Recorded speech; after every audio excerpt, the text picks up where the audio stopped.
And welcome back to the Constitutionals Podcast. I'm your host, Chad White. If you didn't know, this is the premier podcast for the website, cpluscomedy.com. Like I just said, it's a website. Go there. Let me start this thing. Almost a flawless beginning to this show that no one watches. Very close to it. I'm out of breath for some reason. There we go. Hey, listen, it's first day of San Diego Comic-Con.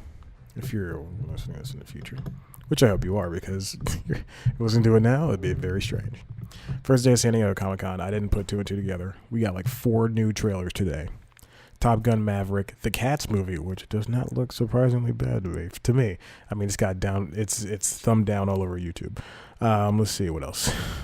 Jay and Silent Bob reboot. Unborn, that's going to be a show on Amazon from the guy who created, what's it called? BoJack Horseman. And then a 5th one that I'm forgetting that I watched nigh upon 2 hours ago when I was at work. I forgot. Let's go to YouTube. Let's see what there is. But Conan's at Comic-Con as always. I watched that first episode that he did last night. It was one of my hairs on my phone. It Chapter 2. That's right.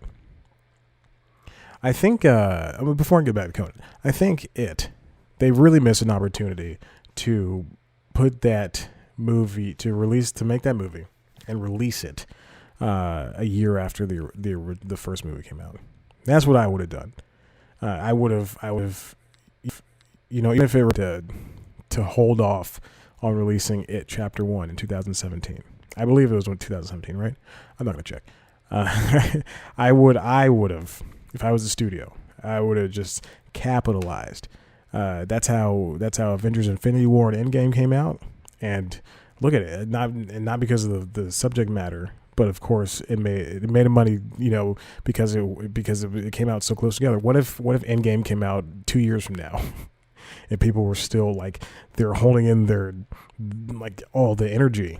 That movie probably wouldn't be as much of a hit. But It Chapter 2, they capitalize on it. Capitalize. You got to capitalize. I know I'm no marketer. I understand that they have different things going on. They have different schedules. Come on. Conan, Comic-Con. Last night's episode was fine. It went back to an hour of Conan, which is great. I missed it. I missed him doing an hour. And then they got Jimmy Vivino and the Basic Cable Band is back at Comic-Con with them, so that's good. Andy's there. Andy's got a new podcast out called 3 Questions, I believe. It's a good show. I'm enjoying it. I will. That being said, I didn't finish the whole episode of Abby Jacobson. Mostly because I have like 30 some odd podcast episodes downloaded to my phone right now. But it's a good show, and I like Andy. I love him so much. He's a good guy, very funny guy. Did not know he was going through a divorce until he talked about it on a show on Comedy Bang Bang. So that was strange to hear. I like Sarah Tyre, his wife. I can't pronounce her last name. She's a very funny comedian writer. But yeah, here we go. I'm glad I could just air out all this dirty laundry of Andy Richter on this show that no one wants to do. Listen, let's get into the Emmy nominations. They released the Ken Jeong and Darcy Carden, I believe, were the hosts of this year's Emmy announcements.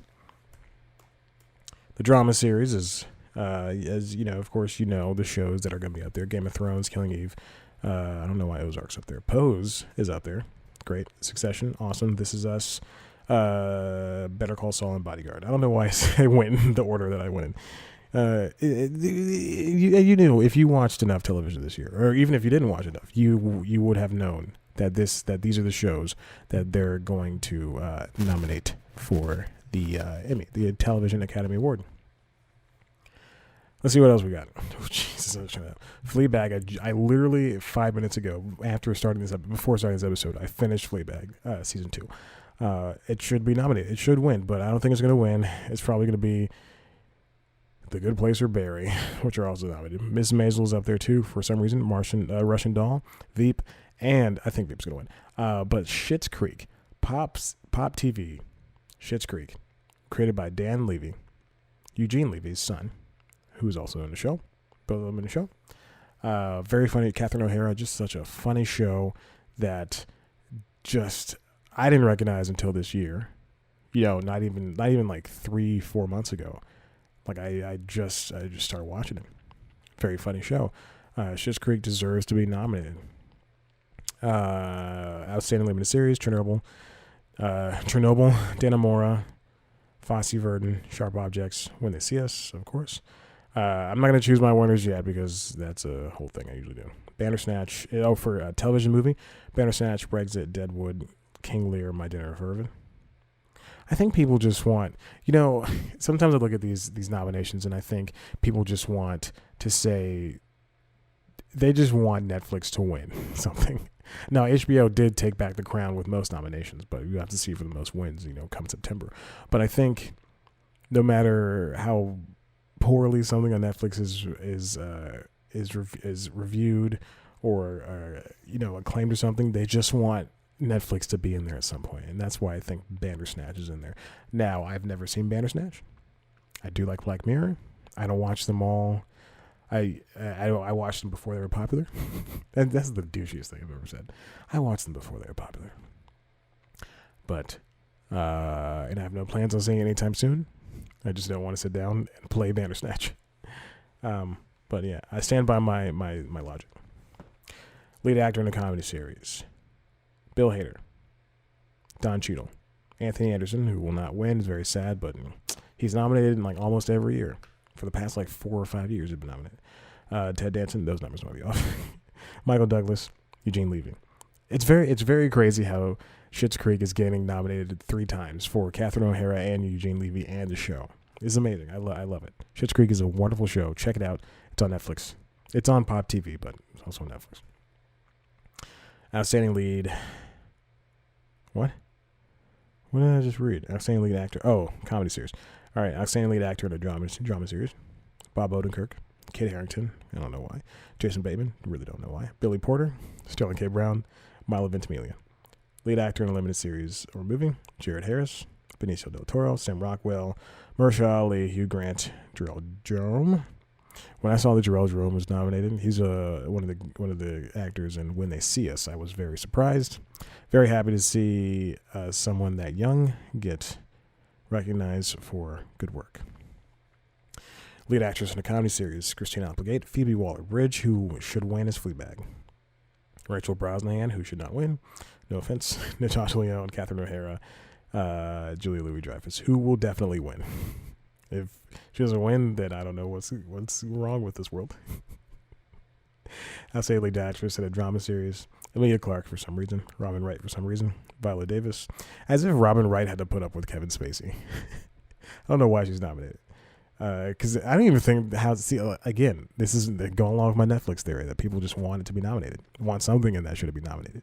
That the last season was poorly reviewed, and I don't even think anybody watched it. Because Netflix isn't releasing numbers for it. They're releasing numbers for Dead to Me, which is watched by 30 million people. They're releasing numbers for Murder Mystery Party, but not for House of Cards, the final season. Viola Davis, Jodie Comer, who should win, Sandra Oh, who should win, Laura Linney, Mandy Moore. And then just a whole bunch of other shows and things. Simpsons was nominated, of course. I think Bob's Burgers as well. Just very excited for some of my favorite shows. Saturday Night Live, Game of Thrones, they lead the nominations. But let's get into this. So we've been talking about diversity in the world of the Emmys, in the world of the Academy, the television, the film Academy, the music Academy, all the different academies. And we are apparently, we can go to these shows. These people, the famous people, can go to these shows. They can get in these interviews and talk about not having representation for people of color, for women, for people of color. But then when it comes to it, the people of color are still not being represented. It's truly, Hollywood is all talk when it comes to this. They're still not being represented. We're still not being represented. And it's unfair, and it's really getting to be bothersome because they're the ones bringing the issue to the forefront, but they're still not doing anything about it. It's like me saying, I need to iron this shirt. I really need to iron this shirt, but I don't iron the shirt. The problem is still there. And I'm the one, and it's my fault because for both things. I keep bringing it up, and I still don't do anything about it. That's a pretty good analogy. But diversity and the Academy really needs to be recognized. Now, they can invite, 400 people of color and women to join the Academy, all actors or writers or directors, cinematographers, editors, artists, you name it. All these people can join the Academy, but it doesn't mean that they're going to vote for the Snowfall. They're going to vote for One Day at a Time, which should be nominated. They're going to vote for, I don't know, Steven Universe. It's a show about lesbian aliens. So that's very diverse. It's just insane that you say one thing, but you don't do it. You don't follow through with it. And again, I did an episode of News Time on this diversity thing, and only Michael B. Jordan is doing anything about it. So check it out. This article, Emmy nominations see major decline in diversity and inclusion, written by Dino Ramos from Deadline. Headline. I'm gonna make a website called Headline. It's gonna be a trade website, just like Deadline and THR and Variety. Ava DuVernay's, he writes, When They Come See Us came in with the most nominations for people of color, including a first-time nod for Jerome Jerome. And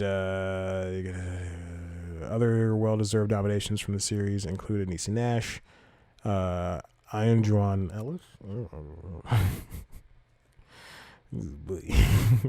don't know these names. And then we've got John Leguizamo, Michael K. Williams, and just a slew of other people who are nominated. Billy Porter is nominated. I think Billy Porter is a person of queer identity. That's the only time I'll ever say something like that. I'm never gonna be that politically correct ever again. Kumail Nanjiani was nominated for a Twilight Zone. Why? That was a bad episode. It was. Go watch the episode of The Twilight Zone on CBS All Access. It was not a good episode. It was way too long. I'm not joking. Benicio del Toro, Mahershala Ali. But it's just a decline. And this year again, we're gonna see just a whole bunch of white winners, and I love white people. I love them so much, but the Television Academy is not diverse. The voters don't, and if they do have diverse numbers now, they're still not voting for the diverse shows, or they're not voting in. They're not the people. What happens is, when you want to win an Emmy or an Oscar, you campaign for those things. You walk the walk, and then eventually the Academy members, like Terry Crews and I don't know other people in the Academy. Terry Crews and Nick Cannon, I assume.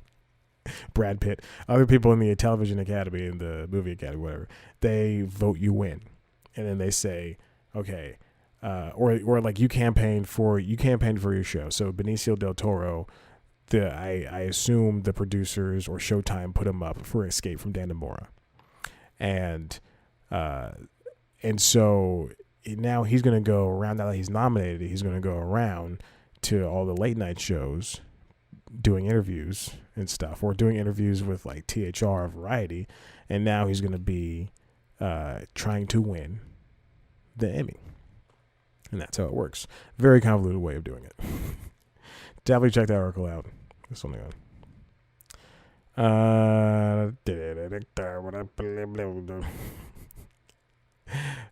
Next up, this comes from Variety.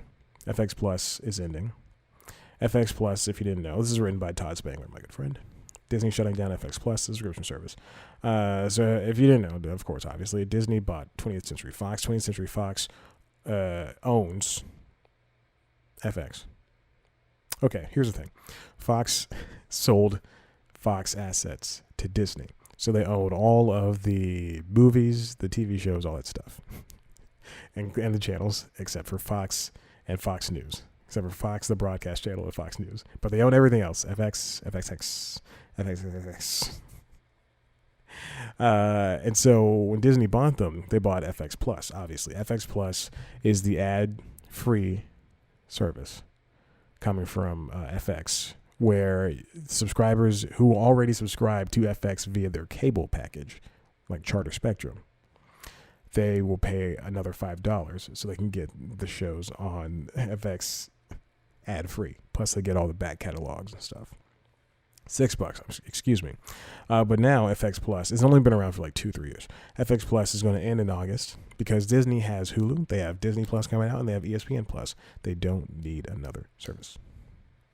And they know that. Also, FX Plus was like, 20 shows, including The Shield, American Horror Story, Atlanta, Always Sunny, Damages, Sons of Anarchy, Terriers. A lot of those shows are on Hulu or Netflix or whatever. Current seasons of FX Network's original series will continue to air on the FX and FXX linear channels and be available for, quote, for a limited time on demand viewing, which is what they already do, and the FX Now app online on fxnetworks.com through paid TV subscriber authentication according to the cable programmer. But yeah, I mean, this is a long time coming. I don't know anybody who I know people who can. I understand if people watch Crackle. I don't know anybody who would go, let me subscribe to FX Plus. I don't want to watch the 30-second ad break they have in between The Simpsons on the Simpsons channel. God, I'm gonna miss that so much. AMC Networks did the same thing. They have a thing called AMC Premiere, but it only does it for $5 a month. It's still going strong. Don't know why. Listen, we're going to take a break. And when we come back, we're going to talk about the big story, which is Big Little Lies. Welcome back to the show. This is the Constitutionalist Podcast. Making sure I'm waving on both sides, on both cameras, so that I know. I was looking up cameras today. I don't have the money to buy one. But I was looking up cameras. And camcorders are still being made, believe it or not. Canon released 5 new camcorders. 2 are consumer level, and then like the other 3 are professional. I don't know how it really works, but I think it's very interesting. I mean, they're better than DSLR. The only reason that people started using DSLR is what I gather is that YouTubers and vloggers and all those internet types, they flock to DSLRs because they could do so many things with them, such as take pictures and do video. Whereas a camcorder truly only does video, but what it does it really, really well. I'll look into it, but I am trying to move into an apartment, my own apartment by myself, so I can't afford a camera anytime soon. Let's get on to this next story. The final small story before the big story. Disney heiress laments Bob Iger. Okay, whatever. Okay. This is from Yahoo News. I was so livid. Disney heiress visits theme park to see worker conditions. Abigail Disney did. This is from Yahoo News, written by Rebecca Corey. Abigail Disney is the great-granddaughter of Disney himself. And I don't think it's Walt. I know she's related to Walt, but I think her dad was her. I don't know how the bloodline works, but she's related to Walt. She's an heiress to the fortune. She pulled an undercover boss, and she visited one of the theme parks. Worker conditions were poor. And also she has done this before. She's called out Bob Iger, who is the current Disney CEO. I think he has like 2 more years on his contract, or 3. Last thing I read. He's got $66 million per year in his salary. And while the workers at the Disneyland and Disney theme parks, they only get minimum wage, if that. That's what she said. Bob needs to understand he's an employee, just the same as the people scrubbing gum off the sidewalk are employees. And they're entitled to all the same dignity and human rights that he is. Iger's paycheck last year was more than 1,000 times what the median Disney employee made in 2018, according to Equilar. Whoa. Abigail Disney, who does not have a huge following on Twitter, believe it or not, in a different timeline, she's super famous. But on Twitter, I think she has less than 100,000 followers.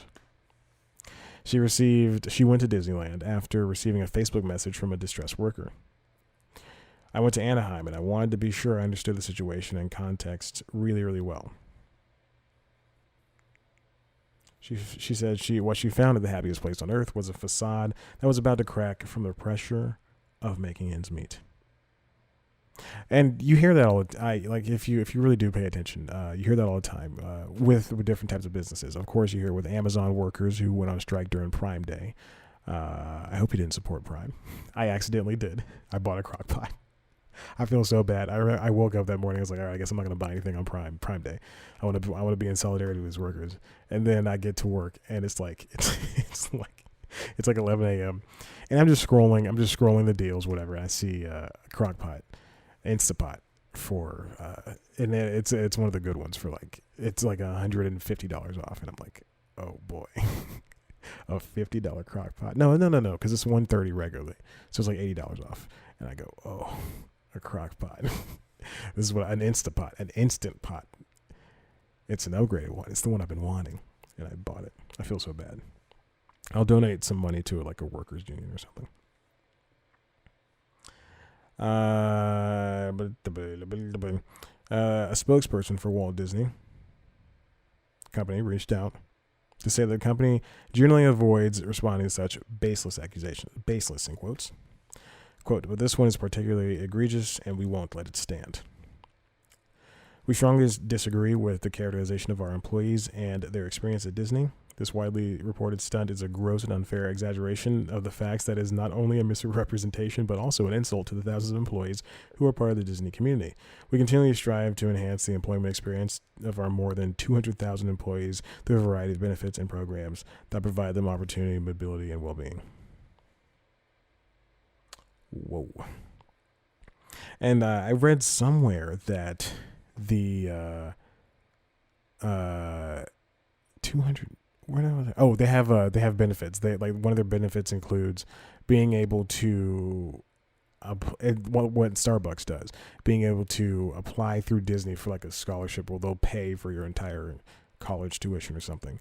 And they said 40 or 45% of the workforce, the Disney workforce, so 40% of 200,000 people take advantage of that, which is very curious to me.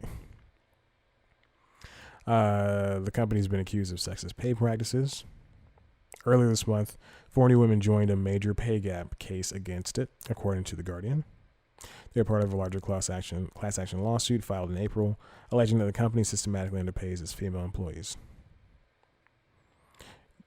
You know, and then also if you hear that, if listening to podcasts any indication, I've heard several from people who have worked at Disney that they're not allowed to talk in the costumes, and they can never be seen in just like half the costume. Like if you're goofy, you can't have the goofy hat off in the park. And I don't think you can smoke on campus either, but who cares about that? According to the Financial Times, Iger referred Disney to the company's human resources department, quote, who cited initiatives such as its $150 million funding for employee education. There you go. I should really just read. The spokesperson said that more than 40% of Disney's 88,000 plus hourly employees have signed up to participate. It's crazy how you read one thing and it sticks in your head. 40%. Definitely check it out. Disney's very strange. Disney's not strange. Disney's not. I don't know, man. I've just ever since the Fox acquisition, I've been questioning everything Disney does. It's really firing all those people. I understand that there were going to be some firings, but 7,000 people, a lot of people. I was about to curse. There's a lot of people to lose their jobs. Re-releasing Mulan, Lion King, and just the piss poor work, the samey vanilla work, not piss poor, because it's really good if you look at it, but the samey work they do for superhero movies, it's just unimaginative. All right, moving on. This is the last story of the day. The main topic. See, I'm getting a little choked up here. This is about Big Little Lies. So if you notice a little dip in quality for Big Little Lies, as has most of the world, it was found out last weekend that Andrea Arnold, the creator of Big Little Lies,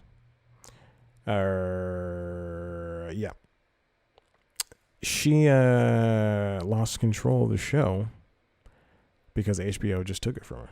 This comes from IndieWire. It was breaking news by IndieWire. I'm just going to scratch my lower belly here. Big Little Lies Season 2 turmoil inside Andrea Arnold's loss of control, creative control. Written by Chris O'Falt. Subhead is HBO and David E. Kelley took the show away from Arnold as executive producer Jean-Marc Vallée tried to return it to his Season 1 style. If you've been watching this season of, or the final season, this second season of Big Little Lies, it probably shouldn't exist in the first place. You might notice it's trying too hard, if you ask me. And I know you ask me, baby. It's trying a little bit too hard. Reese's character is doing the most. Laura Dern's character also doing the most. Zoe Kravitz's character has been kind of side-saddled with this depression of killing a man. The only person, Meryl Streep is great. I'm glad to have Meryl Streep there, and I'm glad to have Adam Scott back in any capacity. But it's the Big Little Lies Season 2 is, and I want to say not good, because like that and Game of Thrones, they're just they feel like different shows than they were before. Game of Thrones Season 1 is a different show than Game of Thrones, let's say Game of Thrones Season 4 is a different show compared to Game of Thrones season, the last one, 7? I don't know. All right. When the executive producers and HBO approached Andrea Arnold about directing the second season of Big Little Lies, the pitch was simple.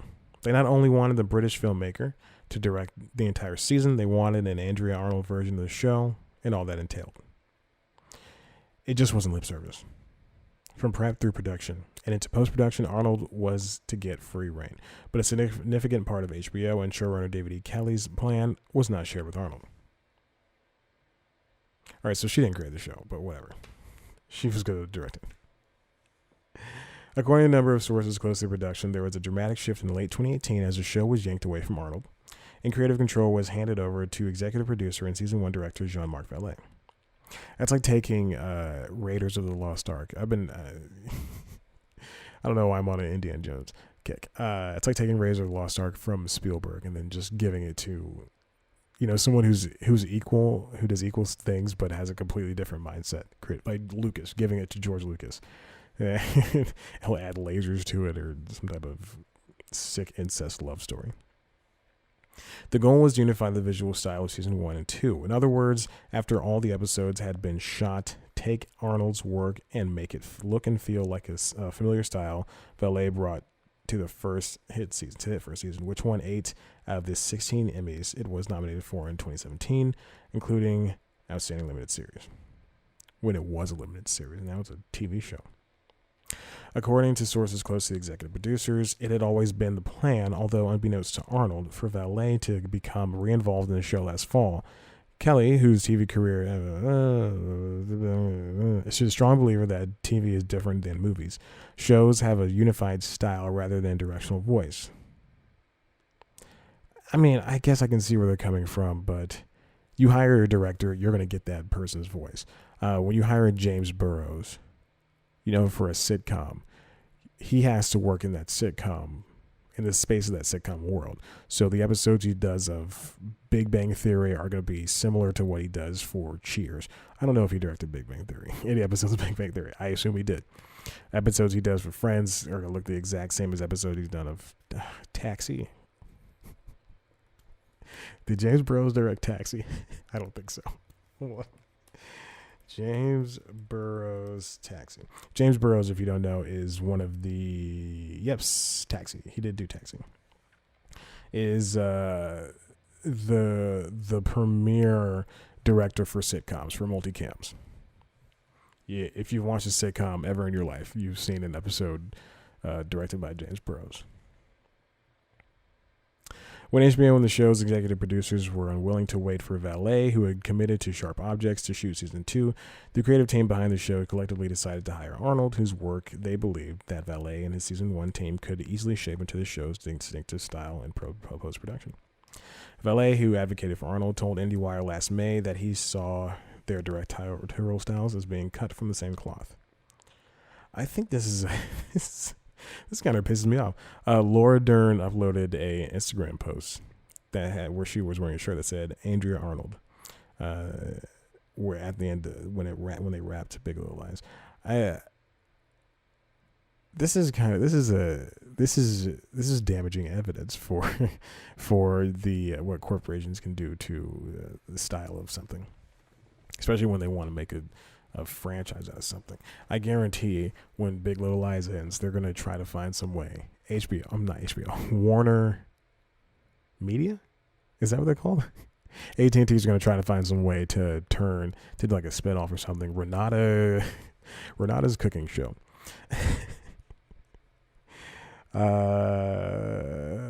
Elements of Arnold's work does remain on screen, but the scenes are truncated. This is a quote: "Scenes are truncated, editing especially choppy. As the season has progressed, the show has increasingly settled into familiar season 1 style and rhythm. 11 editors are currently credited on the show." Jesus. Oh my God. HBO stand. Okay, so this comes from the Hollywood Reporter, written by Jackie Strauss, my good friend. HBO stands by Big Little Lies director amid report of behind-the-scenes drama. The HBO said, quote, "The final product speaks for itself." Ooh, boy, that is ridiculous. This is what the network said to Hollywood Reporter in a statement. "There wouldn't be a season 2 of Big Little Lies without Andrea Arnold. We at HBO and the producers are extremely proud of her work. As with any television project, the executive producers work collaboratively on the series, and we think the final product speaks for itself."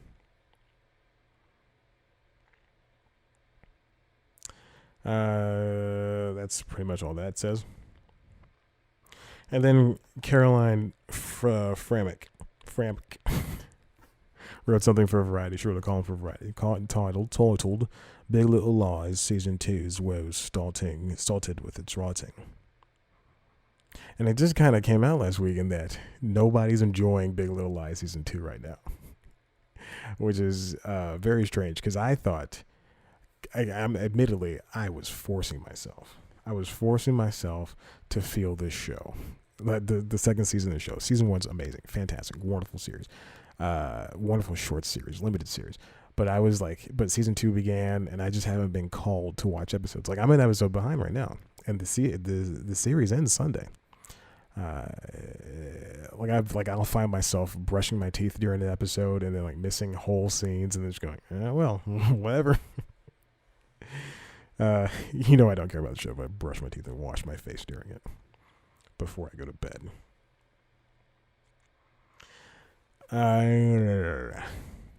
Okay. That's pretty much it. Yeah, definitely check out the article, but all 3 articles. They're much longer than I made them out to be, and they have great insight into it.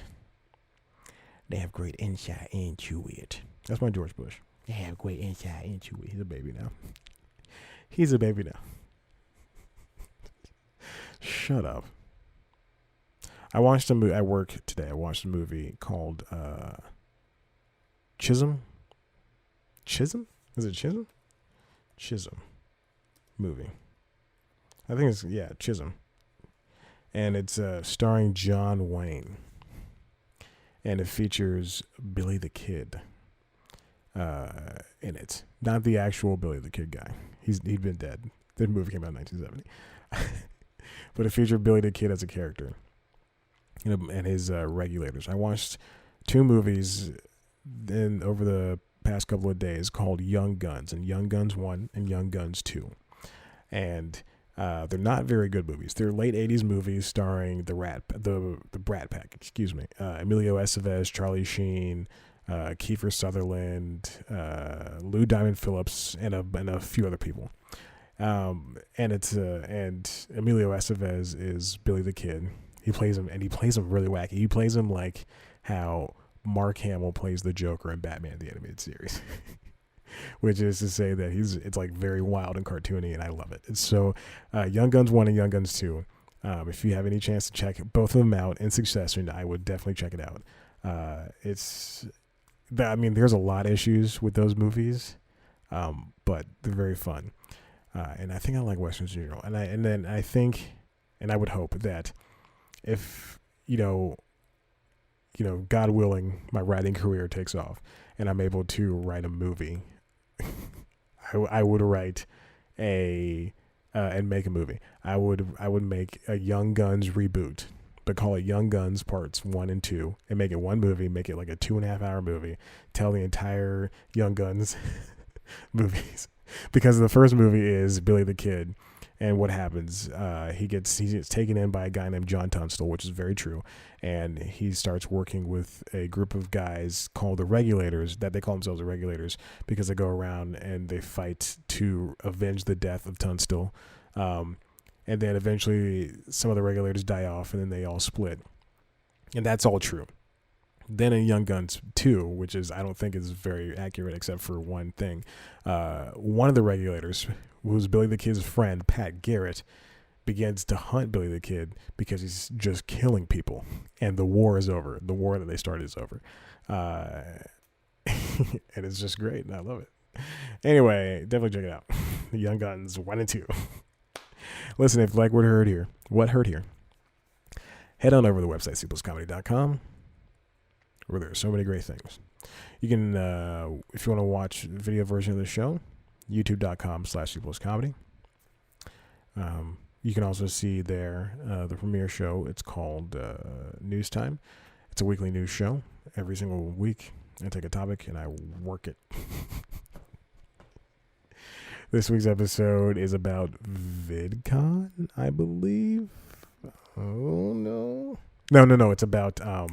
last week's episode was about VidCon. This week's episode is about Cameo, a service where you can hire famous people to send you personal video messages for, some people like Snoop Dogg's $1,000, or you can get Meredith from The Office, who's like $25. Gilbert Gottfried, who's like $100. So there you go. Definitely check it out. It's a very funny episode, very informative. I did it. I liked it a lot. Follow us on Instagram and Twitter at Simplest Comedy. Follow me on Instagram and Twitter at ChadBlackWhite. Like us on Facebook. Speaking of which, on my Instagram, you can see a vacation video I did. I did 2 videos. Check it out at ChadBlackWhite when I was in Vancouver. The music choices are wonderful. Thank you for listening. I appreciate it so much. Thank you. I love you. Bye.